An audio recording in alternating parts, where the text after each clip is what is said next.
Hello, welcome back to जिगर tutorial. My self Shreyansh और आज हम शुरू करने जा रहे हैं क्लास 10th का chapter rise of nationalism in Europe का पार्ट 11। पिछले लेक्चर में हमने क्या देखा था?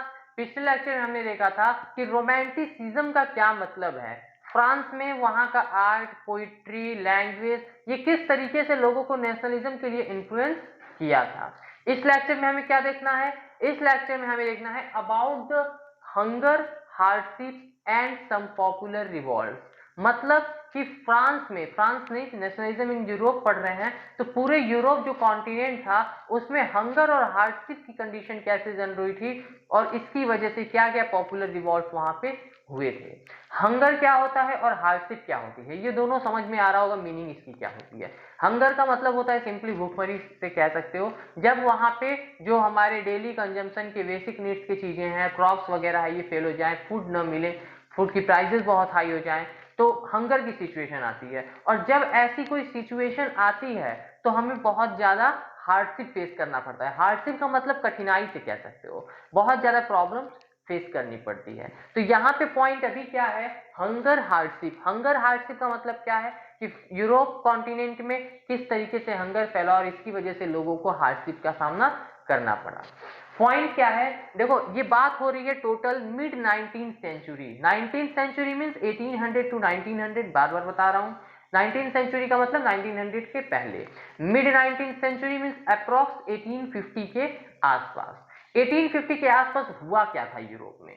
देखो, 1850 के आसपास जो पॉपुलेशन थी यूरोप की, आपने फ्रेंच रिवॉल्यूशन में भी पढ़ा है कि 17 से 18 के बीच में पॉपुलेशन बहुत ज्यादा बढ़ गई थी। सेम वे में पूरे यूरोप कॉन्टिनेंट में जो पॉपुलेशन है वो बहुत तेजी से बढ़ रही थी और मिड 19th सेंचुरी मींस 1850 का टाइम आते आते पॉपुलेशन बहुत ज्यादा इंक्रीज हो गई। इससे क्या हुआ? पॉपुलेशन इंक्रीज होने लगी। अब लोगों को जो डिमांड है, लोगों की फूड की डिमांड हो गई, डेली नीड्स की चीजें जो है, जो भी आपके क्रॉप्स वगैरह है, इन सब की जो डिमांड है वो बहुत ज्यादा इंक्रीज हो गई। अब इससे क्या हुआ? देखो, पॉपुलेशन इंक्रीज हो रही है। पॉपुलेशन कहाँ पे इंक्रीज हो रही है? शहरों में भी हो रही है, गांवों में भी हो रही है। तो जितनी पॉपुलेशन इंक्रीज होगी उतना ज्यादा लोगों को कंजम्पशन की चीजें चाहिए होंगी, और कंजम्पशन की चीजें चाहिए तो इन लोगों को ऑफकोर्स जॉब भी चाहिए। हुआ क्या? जॉब सीकर जो हैं शहरों में, ऑफकोर्स गांव में तो उतना काम मिलेगा नहीं, तो काम करने के लिए लोग शहरों में जाने लगे। अब काम करने के लिए जब पूरी भीड़ शहर में जाएगी तो शहर में एक भीड़ इकट्ठा हो गई। शहर की जो पॉपुलेशन है वो एट द इंस्टेंट मीन्स कह सकते हो कि पर्टिकुलर टाइम पे अचानक से बहुत ज्यादा बढ़ गया। अब शहर की पॉपुलेशन अचानक से बढ़ गई। शहर में अब जो भी रिसोर्सेज थे, जो डेली कंजम्पशन की चीजें, वो तो उतनी ही थी। तो पॉपुलेशन बढ़ने की वजह से लोगों को फूड का शॉर्टेज का सामना करना पड़ा। फूड की जो प्राइसेस हैं वो बहुत ज्यादा इंक्रीज होने लगे। ये तो आपका हो गया कि कैसे वहां पे हंगर का सिचुएशन आया, लोगों को अब फूड नहीं मिल रहा था, पॉपुलेशन बहुत ज्यादा बढ़ गई थी, क्रॉप वगैरह भी वहां पे फेलियर हो गया था। अभी पॉइंट वाइज देखेंगे तो क्लियर हो जाएगा। एक बार फिर से देखते हैं क्या हुआ था। यूरोप में मिड 18th सेंचुरी के आसपास पॉपुलेशन बहुत ज्यादा बढ़ गई थी। पॉपुलेशन बढ़ने की वजह से लोग जॉब ढूंढ रहे थे, इंप्लॉयमेंट ढूंढ रहे थे, और इंप्लॉयमेंट, पॉपुलेशन इतनी ज्यादा इंक्रीज हो गई थी जिसकी वजह से इंप्लॉयमेंट की जगह अनएम्प्लॉयमेंट का रेट है वो बहुत ज्यादा हाई हो गया था। बहुत लोग बेरोजगार हो गए थे जिसकी वजह से लोग शहरों में माइग्रेट करने लगे थे। अब शहरों में माइग्रेट किए तो शहर एक तरीके के स्लम बन चुका था, वहां बहुत ज्यादा भीड़ भाड़ हो गई थी और वहां पे लोगों को अपने डेली कंजम्पशन की चीजें नहीं मिल पा रही थी, जिसकी वजह से लोगों को हंगर का सामना करना पड़ रहा था। देखते हैं पॉइंट क्या है। पॉपुलेशन इंक्रीज, अनएम्प्लॉयमेंट, ये एरो का मतलब इंक्रीज है शॉर्ट फॉर्म में, ठीक है। क्या है? पॉपुलेशन इंक्रीज हुआ जिसकी वजह से अनएम्प्लॉयमेंट इंक्रीज हो गई। उसके बाद people from rural area migrated to cities, जो गांव में लोग रहते थे, ग्रामीण इलाकों में रहते थे, वो लोग अब शहरों में मूव करने लगे। And cities became crowded and became slum, cities में बहुत ज्यादा भीड़ इकट्ठा हो गई। इसके बाद ये एक पॉइंट क्या है? Small producers often face stiff competition. मतलब क्या है कि जो स्मॉल आपके मैन्युफैक्चरर्स हो गए, स्मॉल इंडस्ट्रियलिस्ट हो गए, जो लोग बेसिकली आपको पता है कि सिंपल हैंडमेड गुड्स वगैरह बनाते थे, उनको बहुत ज्यादा कंपटीशन फेस करना पड़ा। किससे? तो face stiff competition with cheap, cheap मतलब सस्ता, cheap imported machinery made goods, जो आपका ब्रिटेन था, इंग्लैंड, ब्रिटेन तब नहीं था, इंग्लैंड जो था, इंग्लैंड में एडवांस टेक्नोलॉजी आ चुकी थी, वहां पे इंडस्ट्रियलाइजेशन हो चुका था, बड़ी बड़ी मशीनें एस्टेब्लिश हो चुकी थी, जिसकी वजह से वहां पे जो चीजें बनती थी बेसिकली टेक्सटाइल मीन्स कपड़े वगैरह का, जो गारमेंट वगैरह का था, टेक्सटाइल डिपार्टमेंट, ये बहुत ज्यादा फ्लरिश हो चुका था। तो वहां पे मशीन से सामान बनता था, मशीन से बनता था तो उसका रेट चीप होता था। तो यहाँ पे अभी उतना इंडस्ट्रियलाइजेशन नहीं हुआ था, तो यहाँ के लोग इसके वजह से भी मीन्स वहां के इंग्लैंड के चीप गुड्स से भी स्टिफ कंपटीशन पाते थे, बहुत ज्यादा पीछे छूट जाते थे। इसके बाद क्या हुआ, rise of food prices, food price तो बहुत हाई हो गया, क्यों हुआ, क्योंकि पॉपुलेशन बहुत ज्यादा बढ़ गई थी। तो राइज ऑफ फूड प्राइसेस और a year of bad harvest, अगर किसी साल बहुत ज्यादा ओले पड़ गए, हेल हो गया या फिर सूखा पड़ गया, ड्रॉट हो गया, तो ऐसे में तो प्राइसेस और ज्यादा हाई हो जाते थे।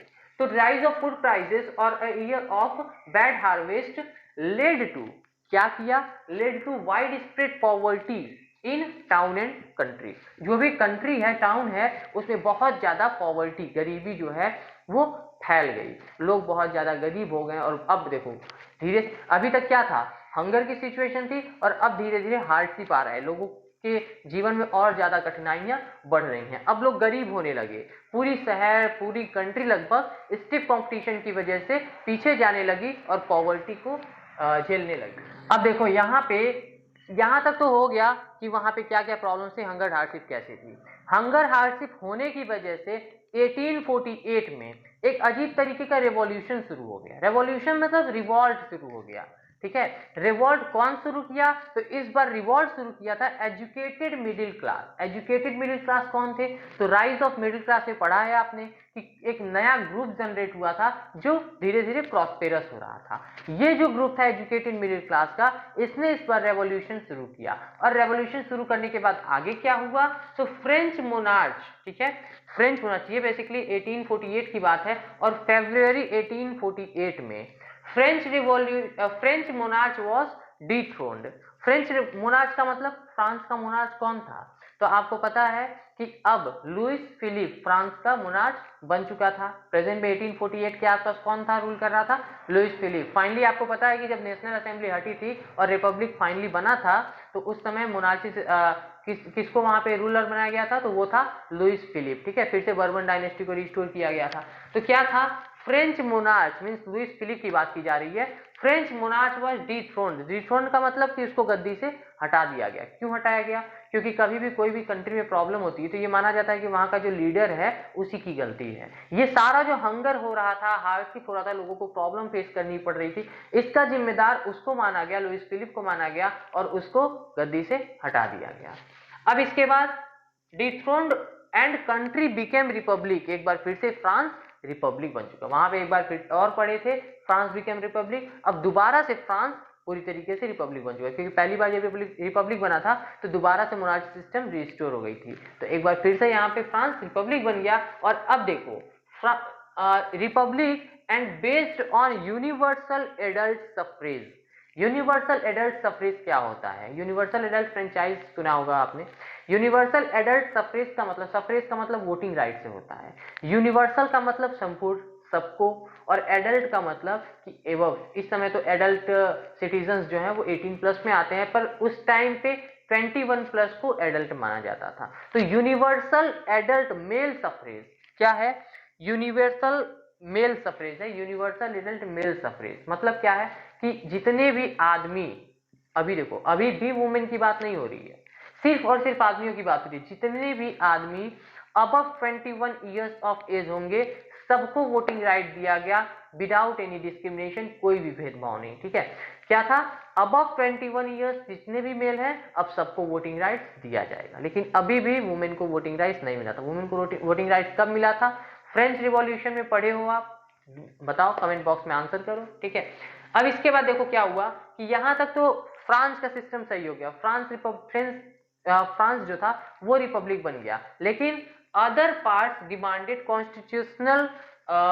Constitutionalism with national unification. मतलब क्या है कि अदर पार्ट जो था, जो अभी नेशन स्टेट नहीं बना था, नेशन स्टेट नहीं बना था का मतलब कि जहां पे अभी नेशनलिज्म इतनी अच्छे से जनरेट नहीं हुआ था, नेशन स्टेट का आप डिफिनेशन पढ़े हो, कुछ कॉमन कल्चर हो, ट्रेडिशन हो, तो ये चीज नहीं था। जहां पे उन लोगों ने क्या डिमांड किया, other parts demanded constitutionalism with national unification, कि उनकी जो पार्ट है, टेरिटरी है, जैसे जर्मनी हो गया, इटली हो गया, ब्रिटेन हो गया, ये पहले से, अभी इंग्लैंड मैंने बताया ना, ब्रिटेन नहीं था उस टाइम, इंग्लैंड था, बाद में इंग्लैंड, स्कॉटलैंड, आयरलैंड ये सब मिलके ब्रिटेन बना। तो ये कैसे बना ये आगे पढ़ेंगे, लेकिन इतना समझो कि जिन कंट्रीज में अभी नेशनल यूनिफिकेशन नहीं था, नेशन स्टेट नहीं था, उसने नेशनलिज्म की फीलिंग जनरेट की और अब कॉन्स्टिट्यूशनलिज्म विद नेशनल यूनिटी की डिमांड रखी। अब देखो, हमने हंगर और हार्डशिप देख लिया कि यूरोप में हंगर और हार्डशिप क्यों था और उस समय क्या लोगों को फेस करना पड़ रहा था। ठीक है, अब इसमें हम एक इंपॉर्टेंट पॉइंट देखेंगे। टॉपिक क्या था? Hunger, hardship and popular revolt. तो अब हमारा बचा हुआ है अबाउट द पॉपुलर रिवॉल्ट। एक रिवॉल्ट था जो शुरू हुआ था यूरोप में, यूरोप के एक जगह है सिलेशिया, सिलेशिया में एक रिवॉल्ट शुरू हुआ था, उसी की कहानी हमें देखनी है। देखो एक बार शॉर्ट में बताता हूं कि क्या हुआ था सिलेशिया में। सिलेशिया में जो वीवर्स थे, ठीक है, बुनाई का काम जो करते थे, ठीक है, सिलेशियन वीवर्स जो थे उन्हें वेजेस जो मिलती थी, जो उनके कॉन्ट्रैक्टर थे, जो उन्हें कपड़े वगैरह देते थे, मीन्स रॉ मटेरियल जो देते थे फिनिश्ड गुड्स में कन्वर्ट करने के लिए, वो कॉन्ट्रैक्टर उनके वेजेस जो है वो बहुत ज्यादा रेड्यूस कर दिए थे। रेड्यूस क्यों किए थे? तो इसलिए किए थे कि अगर वेजेस ज्यादा देंगे तो जो भी उनके फिनिश्ड गुड्स है उसकी प्राइसेस जो है वो बहुत हाई हो जाएंगी। तो प्राइसेस को रेड्यूस करने के लिए, फाइनल प्राइसेस को रेड्यूस करने के लिए वेजेस कम कर दिए। और वेजेस कम करने की वजह से लोगों, आपने देखा कि किस तरीके से यूरोप में हंगर और हार्डशिप चल रही थी, ऐसे में वेजेस कम हो जाएंगे तो और भी ज्यादा लोगों को प्रॉब्लम फेस करनी पड़ रही थी। इससे ओवरकम करने के लिए लोगों ने उस कॉन्ट्रैक्टर के घर पे रिवॉल्ट कर दिया, कह सकते हो, लोगों ने रिवॉल्ट करना शुरू किया। हुआ क्या? 4 जून को, 4 जून को एट 2 PM 2 बजे वीवर्स का एक ग्रुप, ठीक है, एक ग्रुप मतलब 2 टुकड़ों में वीवर्स गए टुवर्ड्स द मैंसन। कहां पे? मैंसन टू द कॉन्ट्रैक्टर। मैंसन का मतलब होता है महल, महल कह सकते हो, जो बड़े बड़ी बिल्डिंग्स होती थी, घर होते थे, जो सीधा कह सकते हो। जो कॉन्ट्रैक्टर के मैंसन पे लोग गए, कौन? ग्रुप ऑफ वीवर्स, सिलेशियन वीवर्स का एक ग्रुप गया कहां पे? कॉन्ट्रैक्टर के मैंसन पे। और वहां पे जाके इन्होंने क्या किया? उनसे पहले तो वेजेस को बढ़ाने की डिमांड रखी, बट उसने क्या किया? वेजेस बढ़ाया नहीं, उसने इनको थ्रेट किया, स्कॉल्ड किया, डाटा फटकारा, धमकी दिया और वहां से भगा दिया। इसके बाद लोग वहां से निकलने के बजाय फोर्सफुली उनके घर में एंटर कर गए और एंटर करने के बाद उनके घर में तोड़फोड़ शुरू कर दिया। तोड़फोड़ शुरू करने के बाद उनके जो भी ये कपड़े वगैरह थे, बेसिकली ये कपड़ों का काम ही करवाते थे, वीवर्स थे, टेक्सटाइल वगैरह से रिलेटेड काम करते थे, तो जो भी ये कपड़े बना के फाइनल गुड्स अपने घर में रखे थे टू सप्लाई करने के लिए, उन सबको ये फाड़ डाले ताकि आगे फर्दर सप्लाई न हो सके। इसके बाद लोग इतना ज्यादा एग्रेसिव हो गए, भड़क गए थे कि जो कॉन्ट्रैक्टर था उसे वहां से भागना पड़ा और वो भाग के बगल वाले गांव में चला गया। बगल वाले गांव में जाने पे उसे वहां पे भी शरण नहीं मिला। बगल वाले गांव के लोग भी ऐसे लोगों को, मीन्स ऐसे इंसान को अपने यहाँ पे रखने से मना कर दिए। फाइनली वो 24 घंटे के बाद, फैमिली की पूरी फैमिली के साथ भागा था और 24 घंटे के बाद वापस आ गया क्योंकि उसे कहीं से शरण नहीं मिला। तो इस बार वो आर्मी के साथ आया और आर्मी के साथ आने के बाद यहाँ पे कुछ आगे मुठभेड़ वगैरह हुआ होगा, फाइटिंग हुई होगी, जिसमें 11 वीवर्स की जान चली गई। क्या था इस बार पॉइंट से देखते हैं। इन 1845 सिलेशियन वीवर्स क्या किए थे? लेड अ रिवॉल्ट अगेंस्ट कॉन्ट्रैक्टर, अपने कॉन्ट्रैक्टर के अगेंस्ट में रिवॉल्ट शुरू कर दिए। कौन था contractor? Who supplied them raw material, जो उन्हें रॉ मटेरियल देता था। क्योंकि ड्रेस्टिकली रेड्यूस्ड वेजेस, ड्रेस्टिकली का मतलब होता है बहुत ज्यादा, कह सकते हो सिंपल टर्म्स में, बहुत ज्यादा, ठीक है, काफी। तो काफी इनके वेजेस में काफी कमी कर दिया, रेड्यूस कर दिया, जिसके बाद weavers were in extreme poverty, काफी ज्यादा पॉवर्टी इनको झेलनी पड़ी। And then on June 4 at 2 PM crowd of weavers marched in Paris, Paris में गए मैंसन ऑफ कॉन्ट्रैक्टर, जो कॉन्ट्रैक्टर था उसके मैंसन पे, उसके महल में गए और demanded higher wages, simply higher wages high करने की डिमांड रखे। But he treated with scorn and threats, means डरा धमका के उन्हें भगा दिया गया, मीन्स उन्हें डाटा फटकारा गया, धमकी दिया गया। जिसके बाद some entered in the house forcefully, कुछ वीवर्स जो थे वो फोर्सफुली, जबरदस्ती इनके मैंसन में, हाउसेस में घुसने में सक्सेसफुल हो गए। और इसके बाद स्मैश्ड विंडोज, विंडोज तोड़े, फर्नीचर्स, पोर्सलिन, पोर्सलिन मीन्स जो डेकोरेटिव आइटम्स होते हैं बेसिकली जो चीनी मिट्टी के बने होते हैं, ठीक है, वो पोर्सलिन होता है। तो क्या हुआ, smashed window, furniture, porcelain, entered store house. देखो दो ग्रुप में ये इंटर किए थे, एक लोग सारी चीजें तोड़ फोड़ कर रहे थे और जो दूसरा ग्रुप था वो स्टोर हाउस में घुसा और स्टोर हाउस में इनके जो भी बेसिकली जो कलेक्शंस थे, ठीक है, फाइनल गुड्स के, उसको फाड़ने लगे। अब उसके बाद contractor fled with his family, अपनी फैमिली के साथ भाग गया। कहाँ पे भागा था, तो नेबरिंग विलेज में भागा था। Who refuse to give them space, रहने के लिए जगह देने से मना कर दिया। Who refuse to give him a shelter, shelter देने से मना कर दिया। And came back after 24 hours with army, 24 hours के बाद आर्मी के साथ ही आए और इसका आउटकम क्या हुआ, 11 वीवर्स मीन्स आगे जो भी प्रोसेस हुआ उसमें 11 वीवर्स की जान चली गई। तो this was all about hunger, hardship and popular reward. ठीक है, मिलते हैं नेक्स्ट एपिसोड में, तब तक के लिए गुड बाय।